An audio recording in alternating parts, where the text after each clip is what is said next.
Buenos días, hermanos. Oro al Señor que les abra el entendimiento para recibir la palabra, para ponerla por práctica. El tema que vamos a ver hoy se llama Entendiendo qué es el pecado para yo cambiar.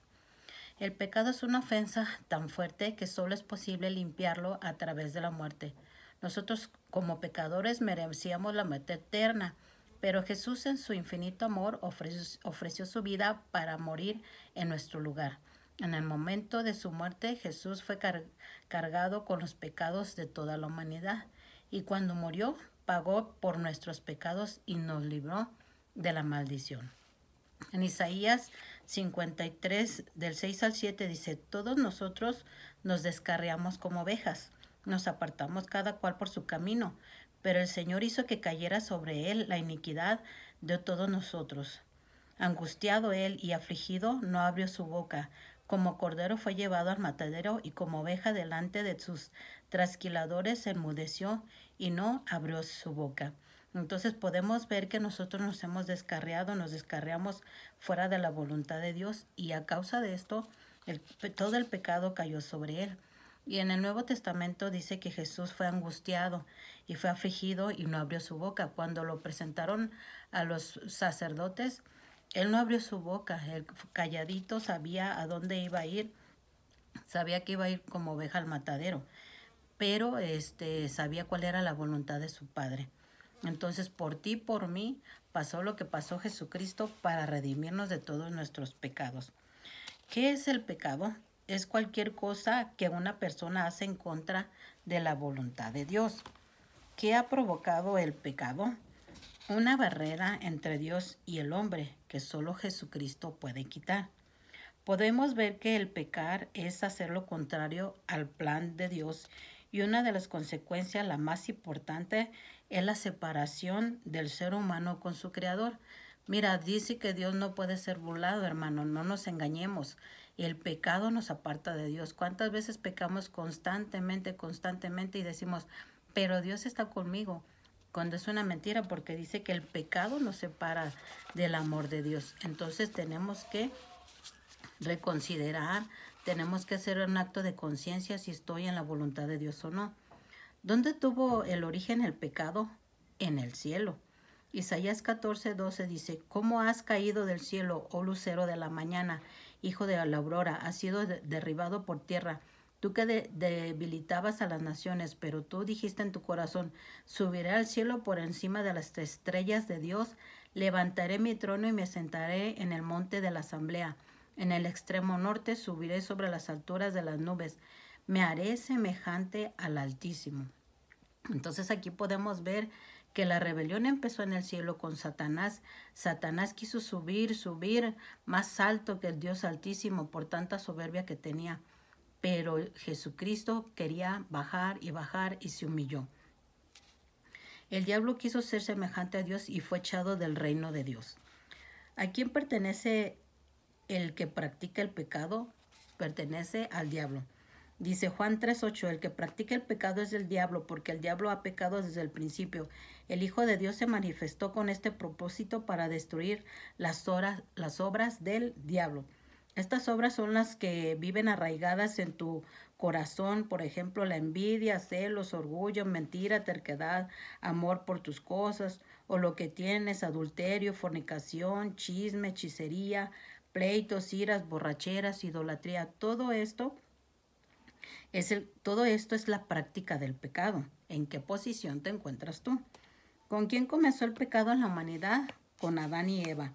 Génesis 3:17-23 dice: entonces el Señor dijo a Adán: por cuanto has escuchado la voz de tu mujer y has comido del árbol del cual te ordené, diciendo: no comerás de él, maldita será la tierra por tu causa.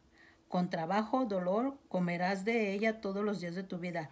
Y el Señor Dios lo echó del huerto del Edén, para que labrara la tierra de la cual fue tomado. Expulsó pues al hombre, y al oriente del huerto del Edén puso querubines, una espada encendida que giraba en todas direcciones, para guardar el camino del árbol de la vida. O sea que una vez que escuchó a su mujer, Adán dejó de escuchar a Dios. Esto no quiere decir que no le prestes atención a tu esposa. Tienes que prestarle atención a tu esposa y discernir y ir delante del Señor si lo que te está pidiendo tu esposa es bueno o es malo, para que de ahí tomes una buena decisión. Dice que el querubín significa que tiene un alto rango y ese alto rango lo tenía Satanás. Entonces Dios puso querubines para que Satanás no engañara más, ya que él era un querubín también. Entonces sabemos que Satanás es un engañador. Entonces Adán y Eva desobedecieron comiendo de dicho árbol. Así fue como empezó el pecado en la tierra, cómo se transmitió el pecado a toda la generación. Y de generación en generación se sigue transmitiendo ese pecado. Entonces Jesucristo para eso apareció, para liberarnos del pecado de Adán y Eva. Pero tú, ¿qué estás decidiendo hasta el día de hoy? ¿Cuál debe ser nuestra actitud ante el pecado? Nuestra actitud debe de ser de rechazo y alejarnos del pecado. Tenemos que odiar al pecado, no tenemos que apapacharlo, tenemos que sacarlo de nuestras vidas. En 1 de Juan 1:8 dice, si decimos que no tenemos pecado, nos engañamos a nosotros mismos y la verdad no está en nosotros. Si confesamos nuestros pecados, Él es fiel y justo para perdonar los pecados y para limpiarnos de toda maldad. Si decimos que no hemos pecado, lo hacemos a Él mentiroso y su palabra no está en nosotros. O sea, confesar nuestros pecados significa cambia tu vida, cambia tu forma de ser, cambia tu manera de pensar, cambia tu testarudez que muchas veces tienes. Entonces habla con Dios de tus pecados y dile me arrepiento, pero cambia. Y dice que la palabra siempre trae la convicción de pecado. Entonces si tú estudias la palabra va a haber convicción de pecado. ¿Qué tenemos que hacer para recibir el perdón del pecado? Arrepentirnos y pedirle perdón a Dios de todo corazón. Mucha gente se arrepiente. Yo ya me arrepentí emocionalmente, pero no hay cambio en sus vidas. Dios quiere un cambio sincero en tu corazón. En 1 de Juan 2:1 dice, hijitos míos, les escribo estas cosas para que no pequen. Y si alguien peca, tenemos abogado, o sea, un intercesor para con el Padre, a Jesucristo el justo. Entonces dice que no pequemos, que no transgredamos la ley, que no quebrantemos los mandamientos. Entonces tenemos al único justo que es Jesucristo. ¿Contra quién pecó el rey David? Contra Dios. Segunda de Samuel 12:12 dice, en verdad tú lo hiciste en secreto, pero yo haré esto delante de todo Israel y a plena luz del sol. Versículo 13. Entonces David dijo a Natán, he pecado contra el Señor. Y Natán dijo a David, el Señor ha quitado tu pecado, no morirás. Aquí podemos ver que David pecó en secreto, pensó que nadie lo había visto, pero se le olvida que Dios todo lo ve, todo lo sabe, todo lo entiende, todo lo conoce. Él ve el pasado, el presente y el futuro. Entonces puedes tener tu orgullo de que tienes una familia, puedes tener orgullo de que eres mejor que los demás, o puedes ser orgulloso de que te sientes de que no tienes pecado. Pero hablamos de tu carácter, hablemos de tu comportamiento. ¿Cuál es el fruto que estás presentándole a Dios delante de Él? ¿Qué tuvo que hacer el rey David para que Dios lo perdonara? Arrepentirse y clamar el perdón. El rey se arrepintió y recibió perdón. El ser humano quiere ocultar el pecado y Dios no puede ser burlado.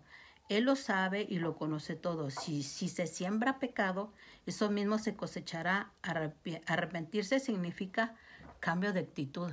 Cambio no es cambio si tú no cambias. ¿Qué dice la palabra de Dios para el perdón de los pecados?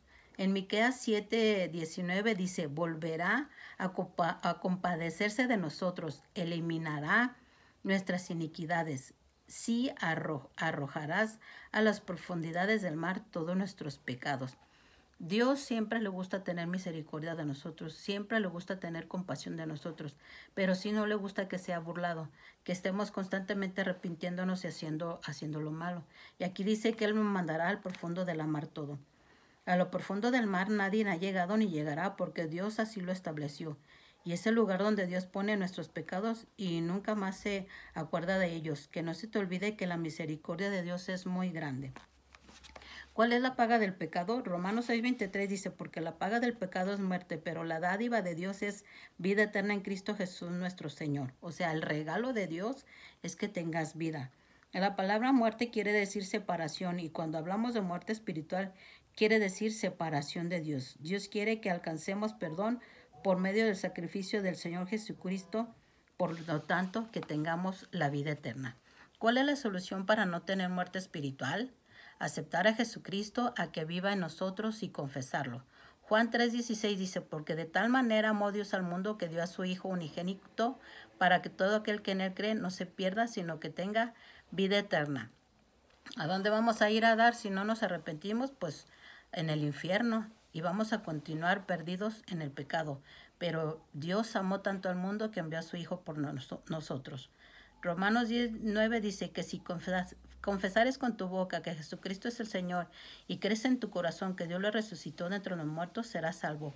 Porque con el corazón se cree para justicia y con la boca se confiesa para salvación. Entonces, lo que Jesús hizo y nos entregó, hizo con toda autoridad todo lo que vimos, todas las grandes milagros que pudimos ver de Él, y debemos de reconocerlo en nuestro corazón, que debemos de creer y vivir como Jesús vivió. Gracias, hermano, que el Señor te abra el entendimiento, te dé discernimiento, sabiduría, y ponga en tu corazón el querer como el hacer. Bendiciones.